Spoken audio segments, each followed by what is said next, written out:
Bonjour, aujourd'hui je vais vous présenter Disciopi. Alors c'est quoi Disciopi? Disciopi c'est une tablette qui a la particularité d'héberger un Raspberry Pi ou un Android.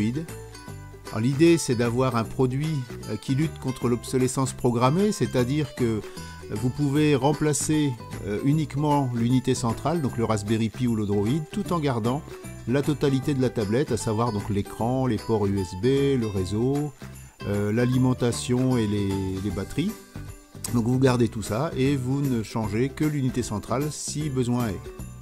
Voilà, donc pour l'instant ce produit est à l'état de prototype. Donc on voit ici le prototype, c'est la version 2 du prototype, c'est encore un peu je dirais des cartes isolées, mais bientôt on aura une carte fille unique qui va remplacer tous ces petits circuits imprimés. Et puis sur la droite, on a un logement dans lequel va venir le tiroir qui contient donc les unités centrales, enfin l'unité centrale l'une ou l'autre. Donc ici c'est un tiroir avec Odroid.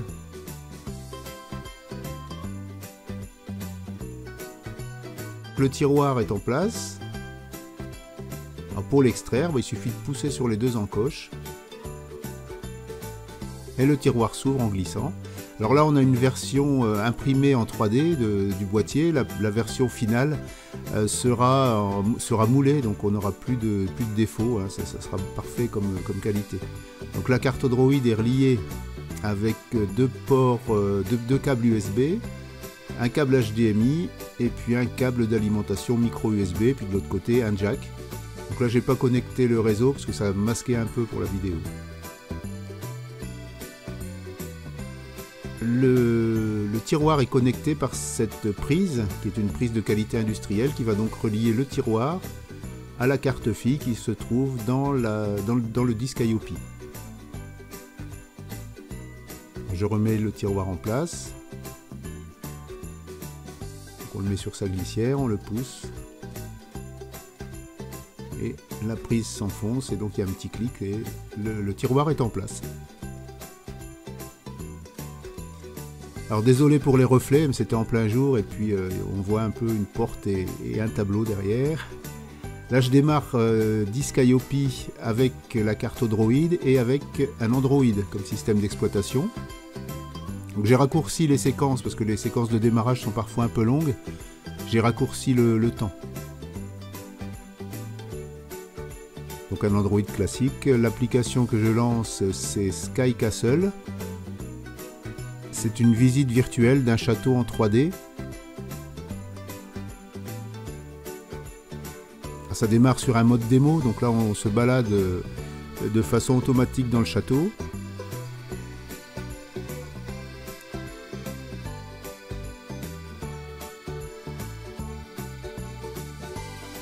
Donc on voit que l'image est très fluide, pas de saccade.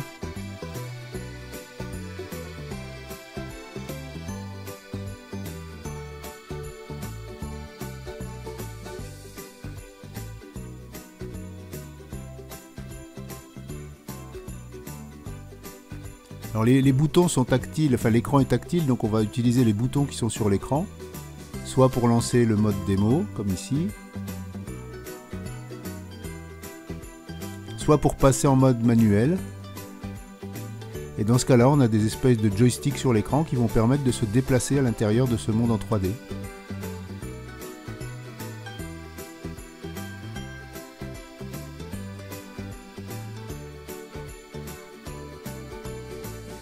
Donc là je fais simplement tourner, mais on peut avancer, visiter le château, rentrer à l'intérieur, enfin, tout est possible. Donc un zoom pour vous montrer la qualité d'image, donc on est sur du Full HD, la caméra fait sa mise au point, voilà, donc on voit l'eau coule, il n'y a pas de saccade, c'est très fluide. Et on voit les feuilles tomber, donc toujours sans saccade.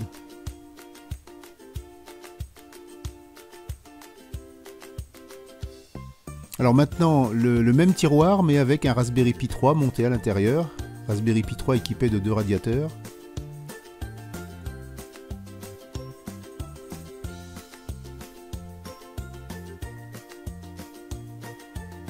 Donc la connectique est la même, hein, les deux prises USB, l'HDMI et puis l'alimentation micro USB. mise en place du tiroir.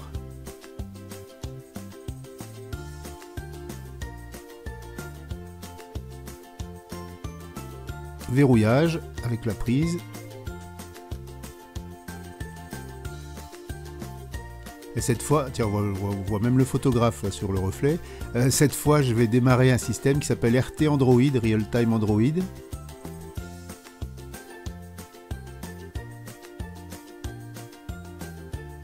Donc là aussi, une séquence raccourcie parce que c'était un peu long.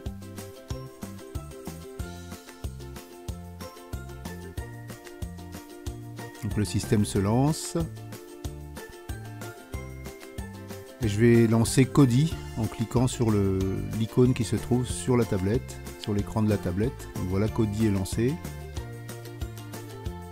Bon là j'ai pas de musique, j'ai pas de vidéo, hein, c'est pour montrer le fonctionnement de la tablette. Et donc on va pouvoir sélectionner avec les boutons qui sont sur la gauche. Et ça fonctionne bien.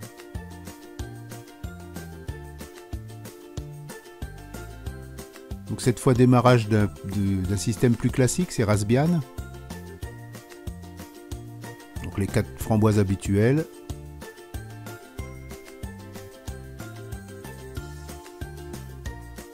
Le logo de Disc.io.pi.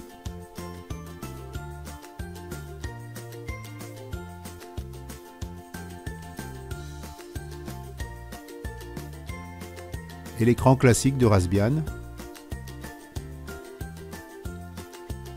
Bon là j'avais mis un clavier pour les essais, mais je vais utiliser en fait le clavier Florence, qui était un clavier tactile.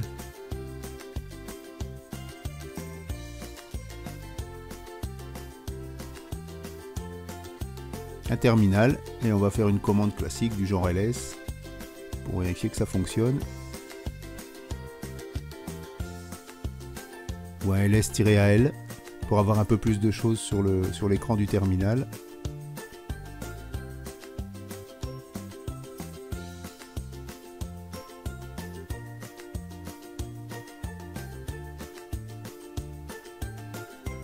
Voilà, pas de souci, Raspbian fonctionne très bien, il n'y a aucune raison, hein, puisqu'en fait la tablette ne fait qu'afficher la sortie du port HDMI. Donc là je vais fermer mes applications.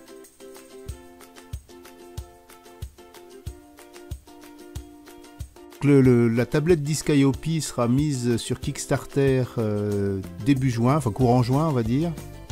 Actuellement donc on est sur un prototype version 2.